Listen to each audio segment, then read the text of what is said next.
Welcome everyone to Couch Potato Diary. My name is Peter Klein. Thank you very much for tuning in today. Coming up on the show, it is a Fights in Football Friday, so we are going to be looking at every game in the National Football League. Plus, we are going to be going through quickly the Canadian Football League as well, and we have fights to make after Beterbiev versus Bivol. That happened over the weekend. Got to get the proper branding back there. What are we doing? Although, who doesn't love the pink and black attack on a Friday? Either way, thank you all so much for hanging out today. Let's get right into the breakdowns as we look at the NFL for Week 7.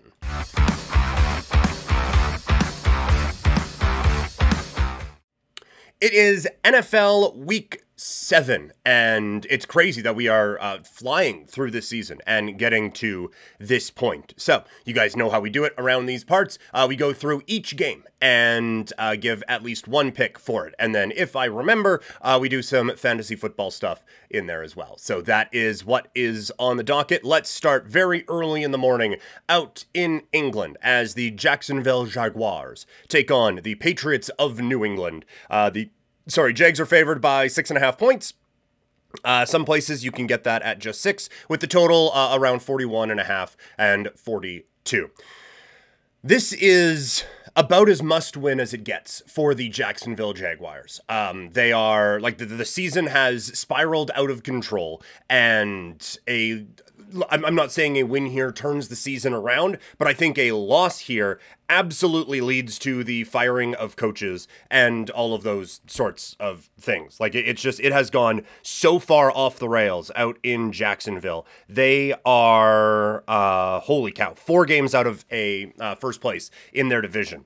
Man, it feels like the Texans, I know we're talking about Jacksonville, but it feels like the Texans have kind of stumbled so far this year, and they're 5-1. That's kind of impressive, actually. And for a playoff spot right now, they are already 4-3 gets you in after Denver's win last night. So at 1-5, they are 2.5 games out of a playoff spot. If they want to do anything, it is go time. And this is a team you have to do it against. Jacksonville's defense has had some struggles at times. New England's offensive line is terrible. I think there's going to be a lot of people who are going to be buying into what we saw from Drake May in the second half of that game against Jacksonville in the second half of their game against Houston last week. I don't necessarily, I think Drake May will be good.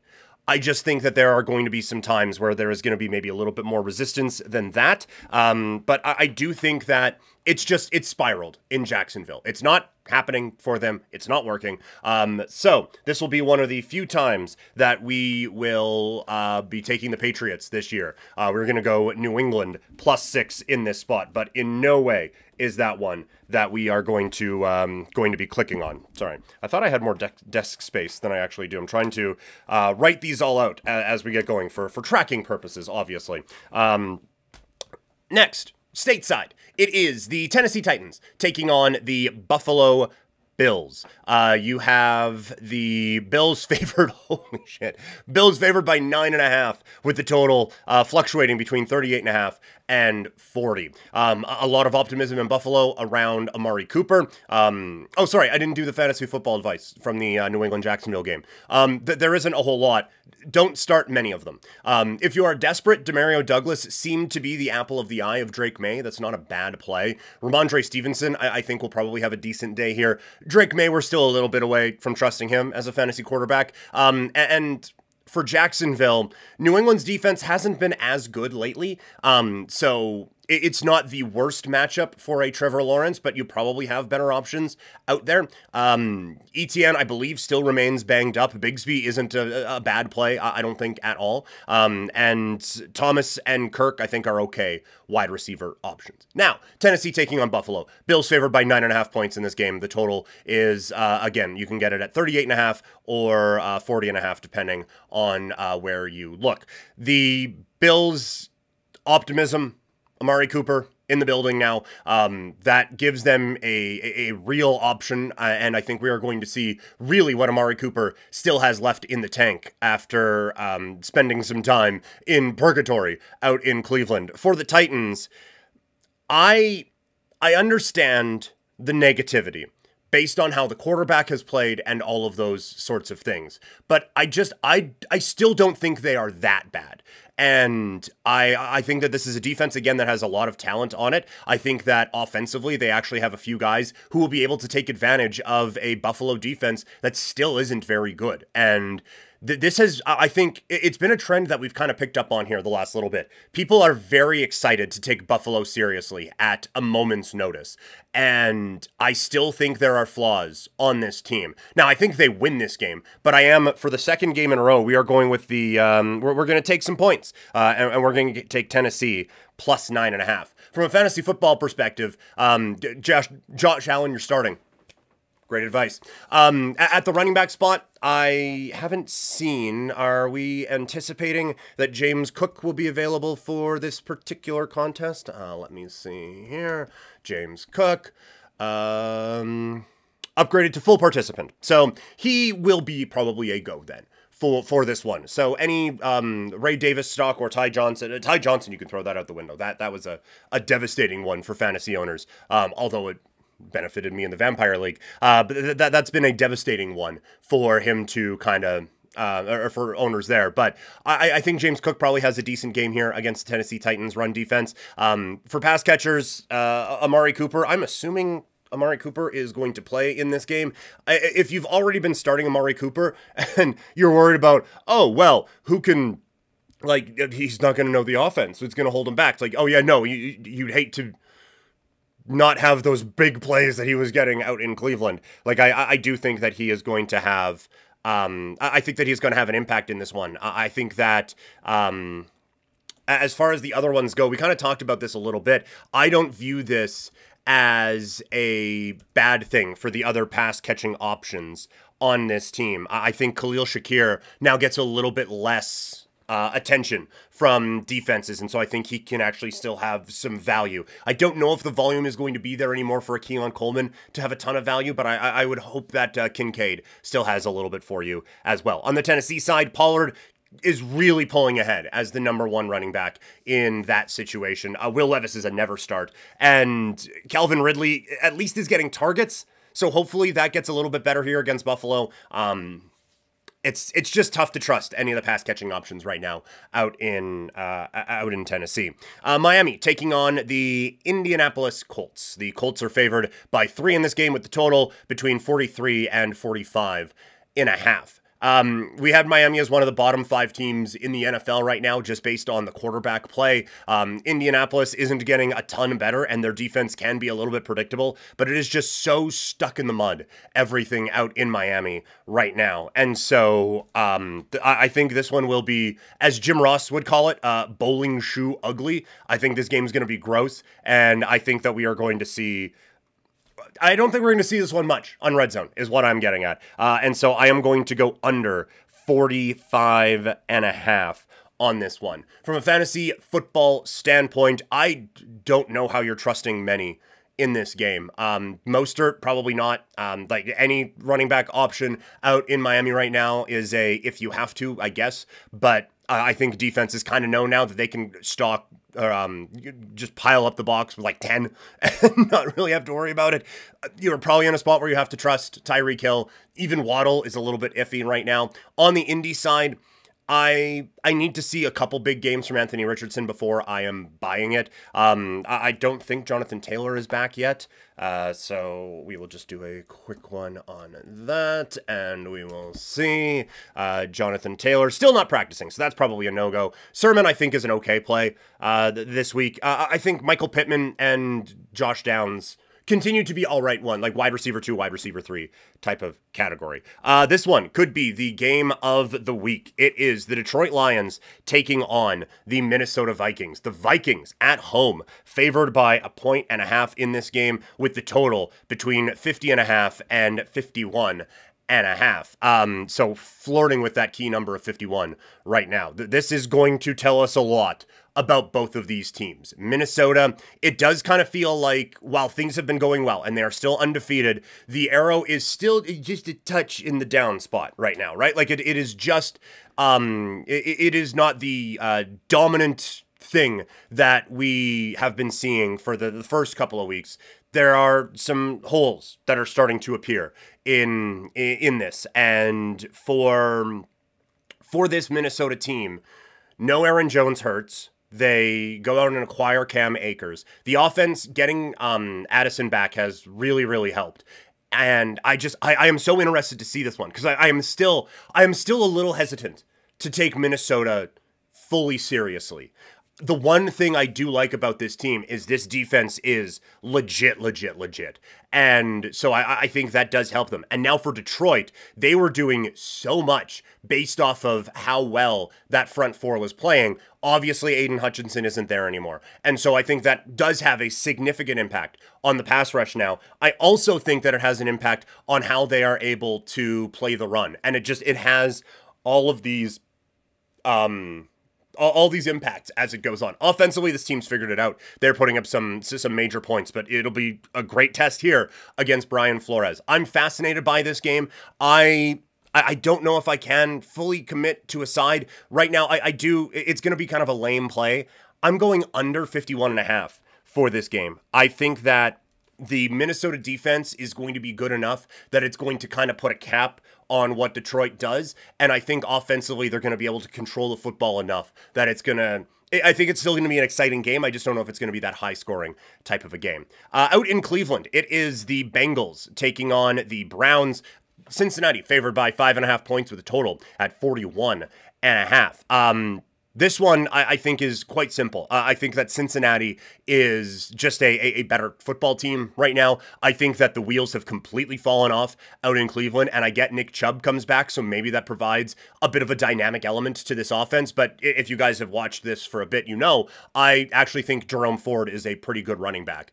And so I don't know how much of an upgrade you get there with whatever Nick Chubb has left compared to what Jerome Ford was providing. I think Cincinnati's offense, they do kind of get shut down a little bit last week against the New York Giants, but I think that this is still, like, they are just a better football team. So I am going to go Cincinnati minus 5.5, and I think that we are still in a spot where it is nice that we can only have to give up 5.5 points when picking against the Cleveland Browns.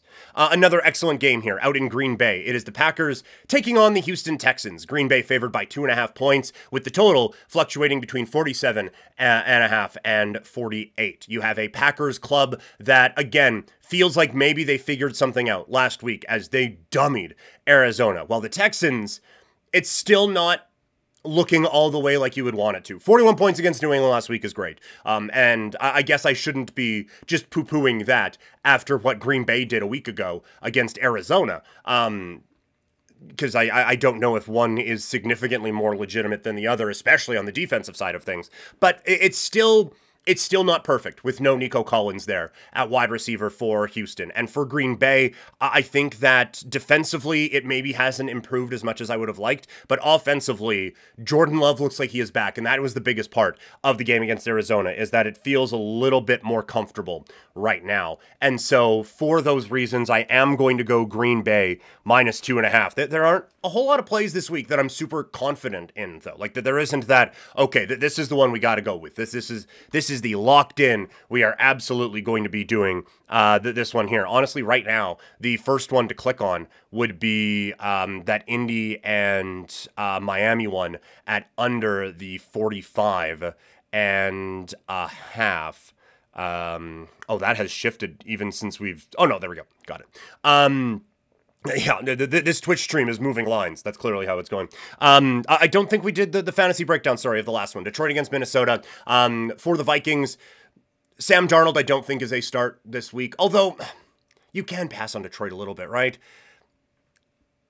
Yeah, I think if you've been rolling with Sam Darnold to this point, you maybe don't have another option. Although they were just on a bye last week. So if that bye week option that you had is better, then go with that. Great analysis, I know. But if you have any questions on that in the chat, let me know. I wouldn't be rushing to start him, though. At the running back spot, it's... if Aaron Jones is out, and I do believe that he is out, right? Oh no, he is likely to play this week. Apologies. That helps them out, I think, quite a bit. And I think that you still can start him now because Detroit has been good against the run, but again, no Aiden Hutchinson, and Aaron Jones has just been really good. And then there's no world where you are sitting Justin Jefferson, and I think Addison is a good play as well. On the Detroit side, you're starting everyone.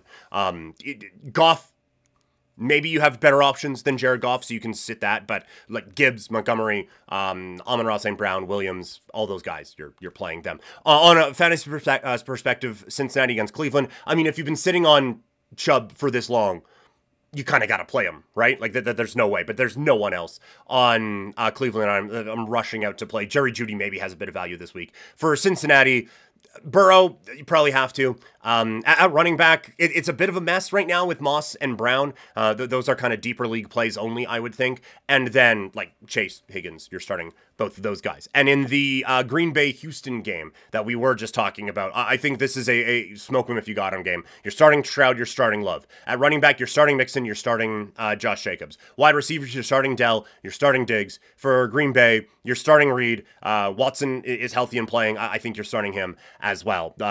The Dobbs one is not really going there, and Wicks is banged up right now, so I would not.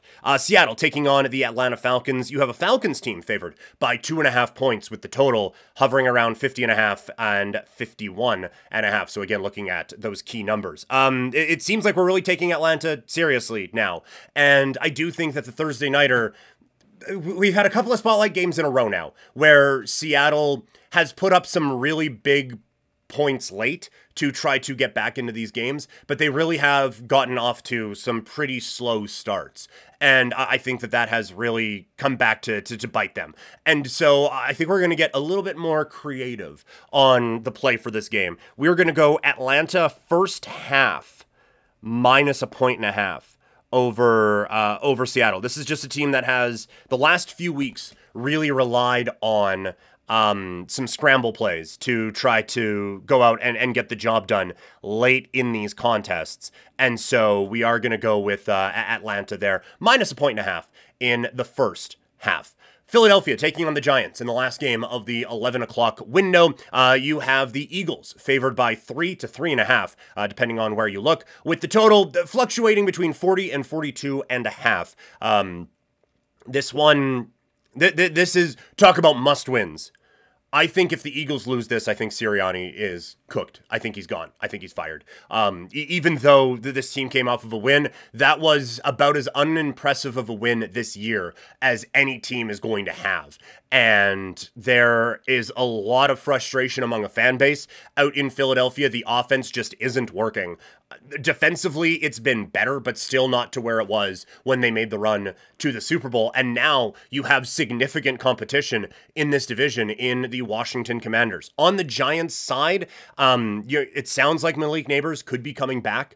Defensively, they have been playing better. And so it is a whole lot of narratives are pointing against Philadelphia right now. And last week was kind of the last time I am going to trust you sort of a moment here for me with the Eagles. And so we are going to go with the New York Giants plus the 3.5 in this game. And honestly, Giants plus 148 money line, a little bit interesting if you were going to do the sprinkling. Again, this is not advice. This is just that's an interesting look, so to speak. But yeah, I just, nothing from the Eagles tells me that they're going to go on the road and lay the smackdown on anyone right now. Washington taking on Carolina as we go into the 2 o'clock games for those of us in the Mountain Time Zone. You have Washington favored by 7.5 points. The total's at 52 to 54, depending on where you look. For Carolina, it's back down to earth. It's been neat that Andy Dalton came in, did all those things, but now that they faced resistance, it has just kind of fallen apart out there in Carolina again. And I do think that maybe we get to a point where you have to put Bryce Young back in just to see what you have, because it is becoming very apparent that this is going to be a team that, again, is going to be drafting in a spot where you can get a quarterback. And we talked the other day about how I would really caution against that if I was Carolina. I do understand why they would maybe do that. And so I think for Carolina, this last half of the season now, I think you have to put Bryce Young in. I think you have to give this one last chance to see what is going to happen with this kid. In terms of, I mean, obviously, this game doesn't hold a whole lot of intrigue if I'm talking about Carolina draft strategies already. It's Washington minus 7.5. Like, there isn't there's nothing that leads me to believe that this is going to be anything other than just an absolute sound and thorough ass kicking. Even, let me look at this. Washington team total right now. Total's at 30.5. Good Lord. Oh boy. That's high. Yeah, I was hoping it might be a little bit lower than that, that we could maybe take advantage of, but that's kind of buying in a best case scenario, I would say. The Rams at home against the Vegas Raiders. The Rams are favored by 6.5 points in this game. There is some thought that Cooper Kupp could be checking back into the lineup this week. This one's actually an interesting game. From a point spread standpoint. From a footballing standpoint, I don't think it's going to be a lovely game to look at all. But I do have some questions here. I understand that I think that there is a market hit on the Raiders because Davante Adams is gone. That being said, he's been gone for a couple of weeks. And now the offense hasn't looked great, so that's, probably one on that side. But it's not like this was this like giant thing that was carrying this team and now it's out there. They have been anticipating life without Davante Adams for a few weeks now. So I don't think that this was a gigantic shock to the system or anything like that. Now, Aiden O'Connell is bad. So that there is also that. But for the Rams, none of it has looked good in the last little while. And I get Cooper Kupp is coming back and him against the Raiders defense, he should be able to feast in this game. And now let's just quickly see. Cooper Kupp is coming back, right? He asks from a fantasy standpoint as well. Back on practice field. But can he play against the Rams? Boy, there's a lot of please click our headline things going on here. Which, again, just a quick journalistic aside, that's the point of a headline, is to make people click on your thing. Oh, what a clickbaity headline. It's like, yeah, that's every fucking headline. Like, it would be clickbaity if I put, like, new details on P. Diddy in this stream about football. Like, that's clickbaity. But will Cooper Kupp be ready to play? Find out. That's what a headline's supposed to do. It's supposed to draw you in. So that's neither here nor there. In terms of the actual football, though, if Cooper Kupp is ready to play in this game, then that is obviously a big boost to this team offensively. And the Raiders do not have a player in that secondary that I think can effectively shut him down. So that gives the Rams a bit of a thing on offense. But defensively, like, this team has not been all that great. And so I'm kind of leaning Raiders +7 in this game just because I don't think the Rams are a good enough team to think that they can win a game by more than a touchdown right now. When have we seen that Rams team look like that? We haven't. The one other part of this that would give me pause on that is I don't know if there is a bigger coaching mismatch in the league right now than Sean McVay against Antonio Pierce. And so that is the one thing that is keeping me from clicking on this one, but I am, for purposes of the game that we play here, going to be taking Raiders +7. And now, what is, for many, the game of the week, out in San Francisco as the 49ers take on the Chiefs. San Francisco favored by 1.5 with the total sitting at 46 to 47.5 right now.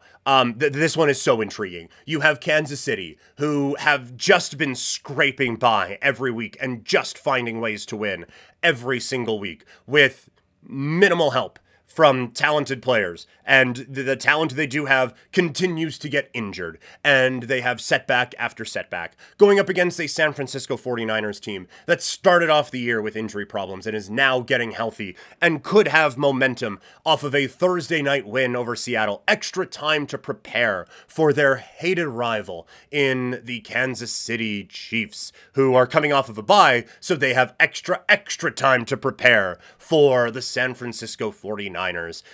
This is great. It's Super Bowl rematch. Basically, like, all due respect, Carolina, Washington, and Vegas against the Raiders, basically on an island in the 4 o'clock, 2 o'clock slot, depending on where, I guess 1 o'clock for those out in the Pacific time zone, which, ew. But I am, again, endlessly fascinated by this game. The one thing I keep coming back to is I don't know how you can feel confident right now in San Francisco in a close game. We've talked about this a couple of times here where we've had some very frustrated people with the 49ers in this chat at various different points asking, like, what is going on with Kyle Shanahan? How has this fallen apart in this way?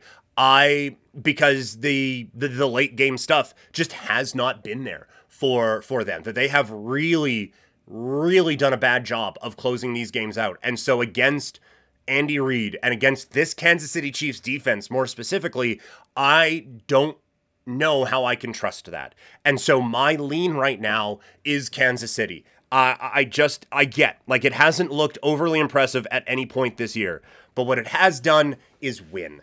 And I think that this team just knows, it's so cliche, but they know how to win.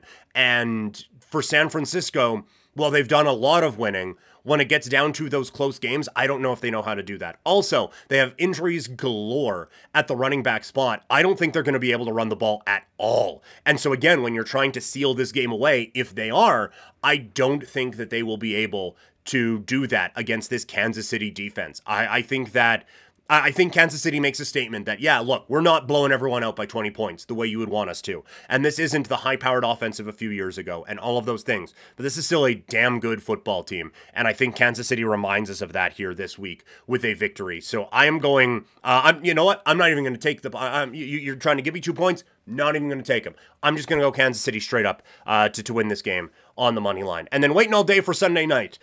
Obviously, a lot of storylines in this one as the Jets take on the Pittsburgh Steelers. Before we get to that, fantasy talk, because I've missed it from the last 3 games now. So, 4 games, I think. Maybe even 5. Holy shit. Sorry. Quick fantasy talk on a few of these. Seattle against Atlanta. I think you're starting basically everyone in this game. Seattle's defense has been a little holy lately. And so for Atlanta, yeah, you are, I think you can trust Algier, along with Bijan Robinson, Drake London, Darnell Mooney, Kyle Pitts, all of them. Go. Run with it. Be free. I think you have to. And for Seattle, you're not sitting Kenneth Walker or DK Metcalf, and I think you can trust the secondary options in Lockett and JSN as well, and I think Geno Smith is a play this week, along with Kirk Cousins. I think he has a good game against Seattle. Giants against Philadelphia. For the Giants, it's neighbors. Tracy, I think Singletary's coming back, and so maybe you a little hesitant on that one. I still think that Tracy gets a boatload of the work when this game wraps up, or well, as this season, winds on, because they want to go with the younger option to see what they have over Singletary. For Philadelphia, you kind of got to, right? Like Saquon Barkley, revenge game. So there's that aspect of it that I didn't talk about before. You have Jalen Hurts. I think you kind of have to right now.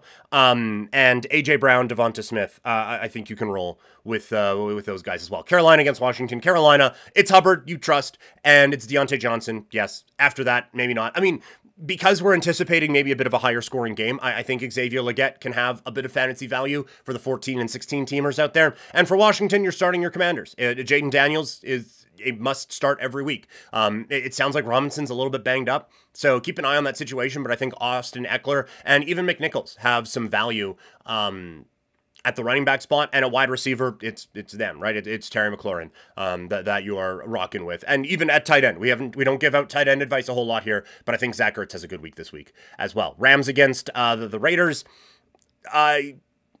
It would be tough to see Raiders on the other side and not start Matthew Stafford, so I think you have to there. Obviously, Kyron Williams, you're starting at running back. At wide receiver, Cooper Kupp, you can just roll with that one pretty confidently and feel all right. I think in that situation, I think you can feel pretty good about that.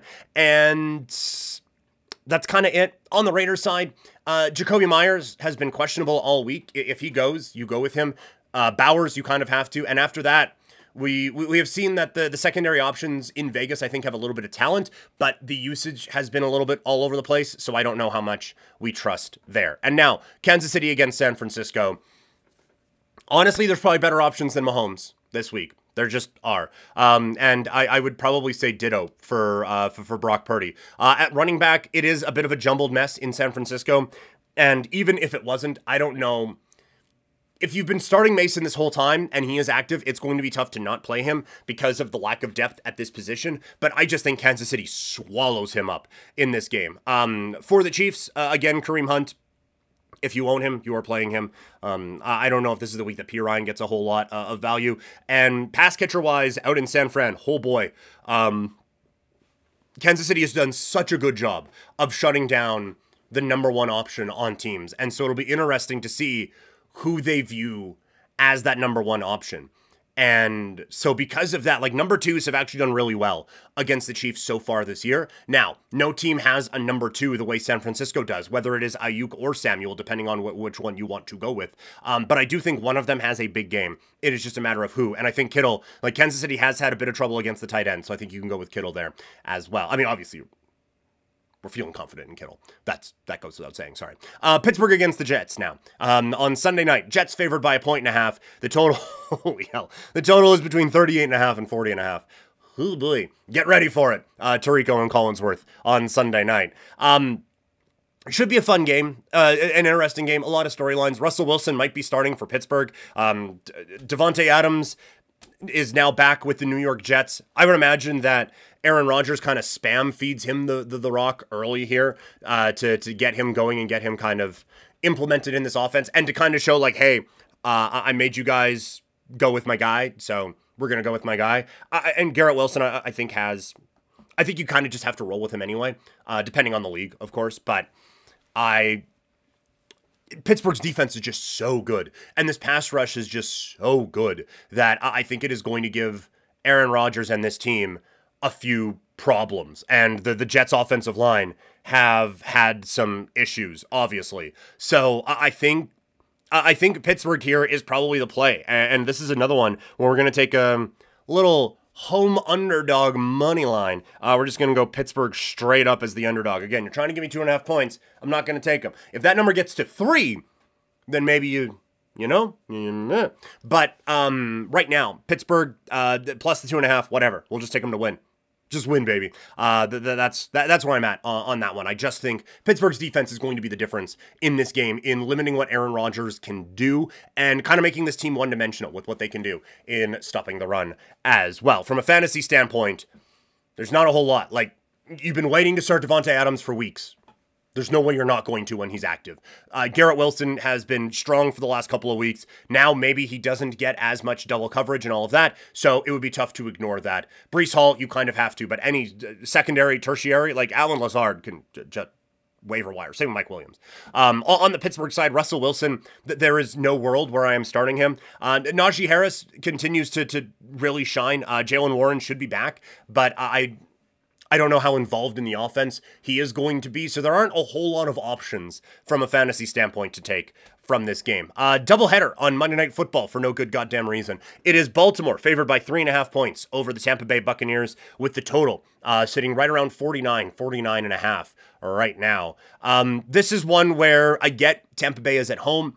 I think we are back to taking Tampa Bay a little bit too seriously. I think that this is this is certainly a Baltimore team that is more advanced than Tampa Bay is, and just a better football team right now. This line, really?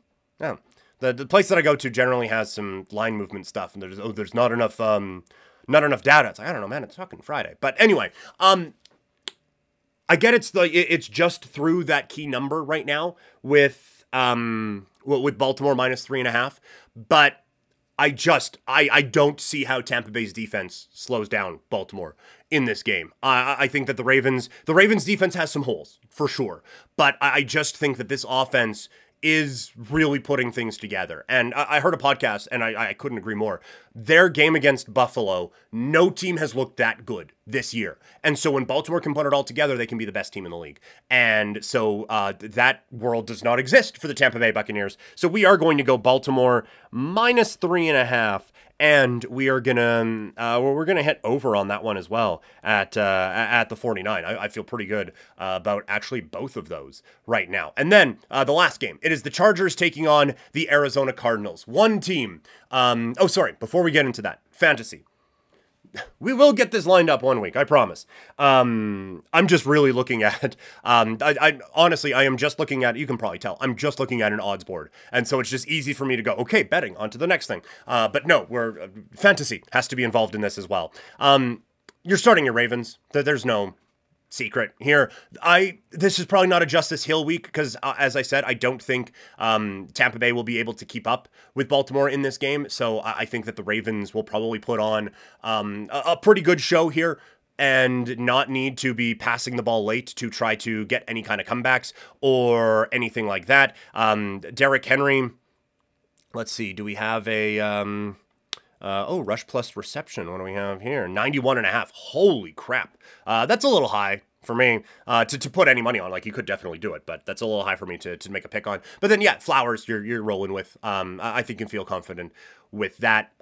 For Tampa Bay, I think you can start Baker this week against Baltimore. That this defense has been giving up some fantasy points, so you can go with that. The backfield is very murky right now. I think if you have Rashad White, Baltimore has not been great against the run so far this year, have they?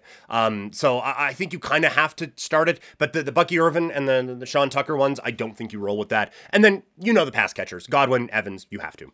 On to Monday night now, the last game of Monday night, and such a styles clash out in Arizona, where you have a Cardinals team that wants to run and gun, and you have a Chargers team that would just like to run. That is all they want to do, and they meet in Arizona. The Chargers are favored by 1.5 with the total between 44 and 44.5. Such an interesting game, and because I feel like I have now decided to quit the Arizona Cardinals. Obviously, our little, not desperation, but speculative, that's the word I'm looking for. Our little speculative play on Arizona to go plus, or to go for the division. That one seems to be out the window now. And even to make the playoffs, getting a little bit dicey. Because Kyler has not looked great in the last little bit. And I keep wanting it to. But basically, since I traded for him in fantasy, it has not gone great. And now Marvin Harrison Jr., concussion protocol can change very, very quickly. But it hasn't changed positively yet. So I don't think they're going to have the weapons to be able to infiltrate what is a very good Chargers defense. And so I think the Chargers do get the job done in this game. And I think LAC gets it minus the 1.5. And I do think that because they do that, we get the under in 44.5 as well. So those are our picks for every game across the National Football League. Let's pivot now and go into the CFL.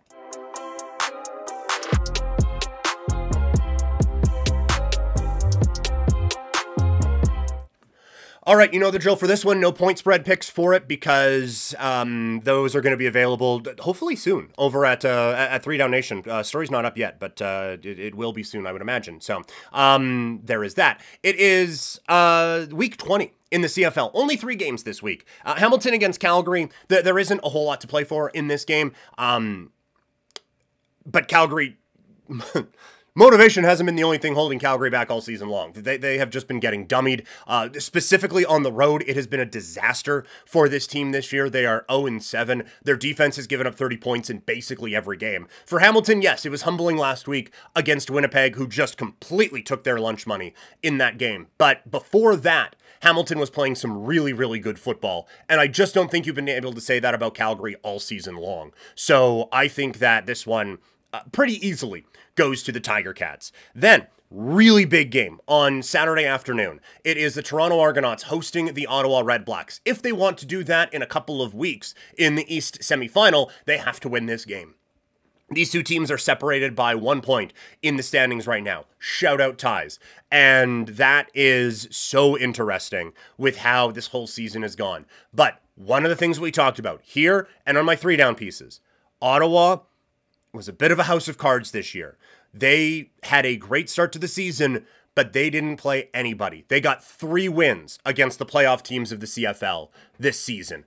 And when you when most of the teams make it, that's kind of an issue. Their only road wins this year have come in the province of Alberta, and neither of those teams are making it to the playoffs. Meanwhile, Toronto is probably playing their, well, not probably, they're definitely playing their best football of the season. And so I think the Argos make a statement that they are a team to be really feared as they go out and take on Ottawa this week. I think they get the win. BC against Montreal. Montreal has wrapped up everything in the East, while BC, they have clinched a playoff spot. Home field in the first round is going to be very difficult to accomplish now, as Saskatchewan has a better chance of finishing first than third. So BC, it's just about figuring things out, and they're trying to figure it out at the quarterback position with Vernon Adams getting the start.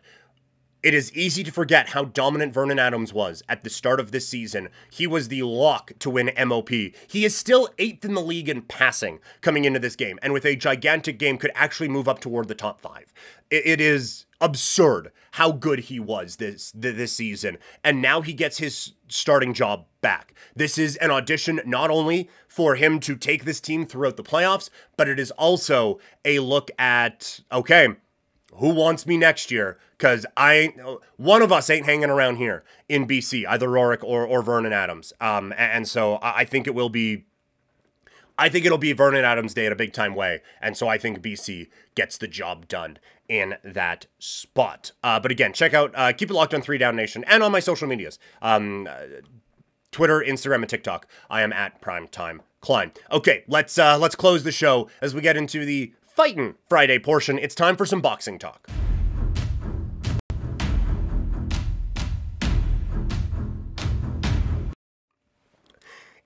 Coming off of a big weekend in the sport of boxing, it is now time to figure out what is next. After Artur Beterbiev picks up a win over Dmitri Bivol, it was a unanimous decision that people got very frustrated by and kind of hated. So I feel like not enough has been said, and on this show, the show has been guilty of it as well, not enough has been said about how well Artur Beterbiev did fight in this one. I focused on the scoring and all of that, but I do think you have to commend Beterbiev for going out and getting the win in the biggest fight of his career. Until, what is next for him now?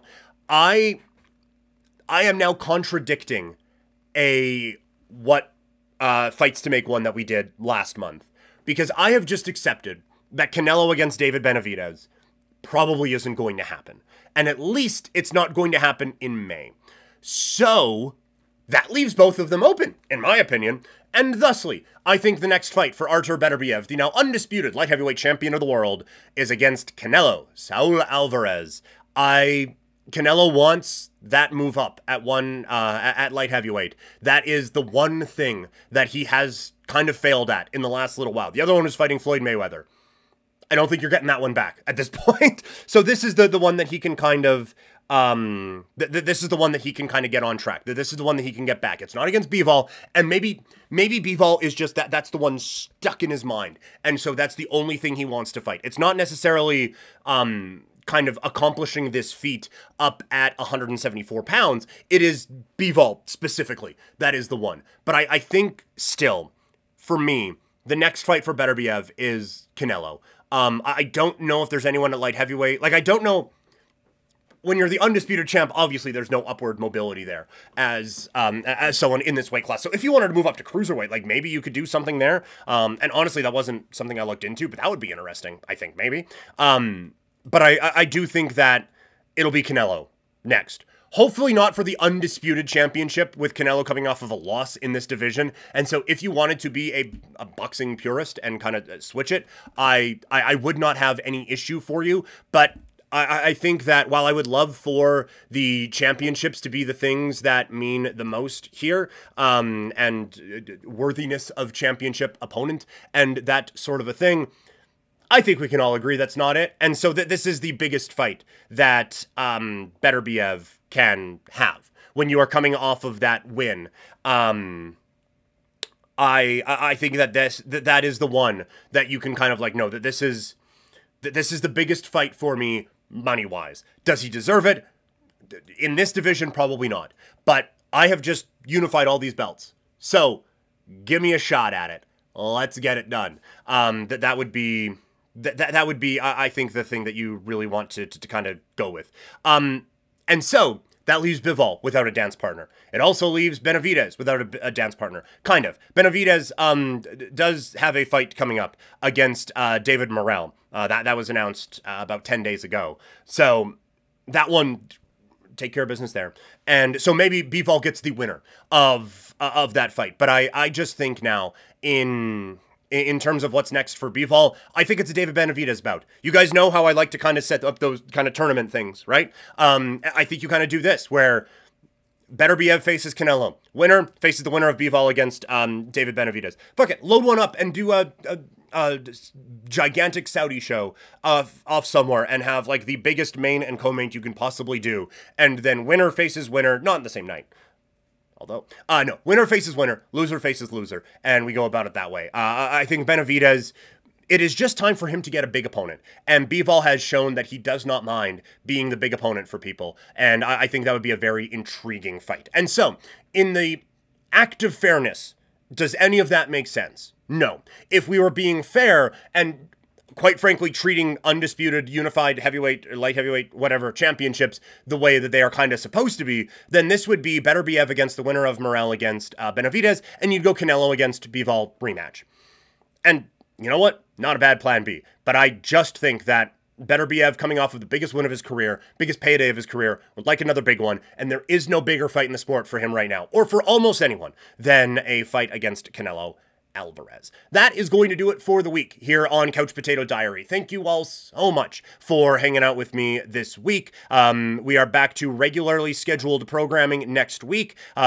This 9 a.m. stream slot, I think pretty obviously didn't go the way that I would want it to, so back to the drawing board in figuring out what to do with all of that. But yes, thank you guys so much. We will be back on Monday with full NBA season preview, because that's going to get rocking and rolling here now. And also looking back at the weekend from the world of football with the NFL and CFL recaps and whatever big stuff. We're going to start working at baseball playoffs now. That preview season is kind of done for us a little bit, and the fight game is slowly starting to wind its way down a little bit here. So going to be getting into the baseball playoffs and a little bit more like actual hockey games and stuff like that instead of just flames and whatnot. So going to be doing that for me this weekend. Coming up here in a couple of hours, I'm going to be over on Sportsnet 960 The Fan from 1 to 4 on Sportsnet Today 960 along with Logan Gordon. And immediately from there, I am off to Father David Bauer to